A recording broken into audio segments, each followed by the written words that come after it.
এইটা হচ্ছে আমাদের খড় কাটার মেশিন। দেখুন আমি নিজের আইডিয়াতে এটা তৈরি করেছি।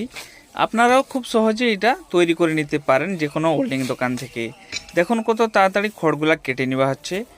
1 ঘন্টা বসলে কমসে কম 500-600 আঁটি খড় কাটা হয়ে যাবে। আপনারা শুধু দেখে নিন কত তাড়াতাড়ি একটা একটা আঁটি কাটা হয়ে যাচ্ছে। মাশরুম চাষ করতে হলে খড় কাটার মেশিন খুবই প্রয়োজন। সে ওয়েস্টার মাশরুম চাষ করুক কিংবা পেডিস্ট্র মাশরুম, খড় তো কাটতেই হবে। তার জন্য একটা মেশিনের প্রয়োজন। বন্ধুরা, যখন আপনার কাছে এরকম একটা মেশিন থাকবে তাহলে আপনার আর খড় কাটার কোনো টেনশন থাকবে না, খুব তাড়াতাড়ি কাটা হয়ে যাবে। আর এটা তৈরি করা খুবই সহজ, খুব হালকা। মোটামুটি এইটার ওজন 14-15 কেজির ভিতরে হবে। আপনি এক জায়গা থেকে অন্য জায়গায় খুব সহজে নিয়ে যেতে পারেন। বুঝার মতন খুব সুন্দর একটা জায়গা আছে। আর খড় কাটার সময় কোনো রকম কষ্ট মনে হবে না। বসে থাকলে এটা লাড়াচাড়াও করবে না, গায়ের ওয়েটটা থাকবে, তার সাথে সাথে তাড়াতাড়ি খড় কাটা হবে। ভিডিওটা কেমন লাগলো কমেন্ট করে অবশ্যই জানাবেন। ভালো লেগে থাকলে লাইক, শেয়ার, সাবস্ক্রাইব অবশ্যই করে নেবেন।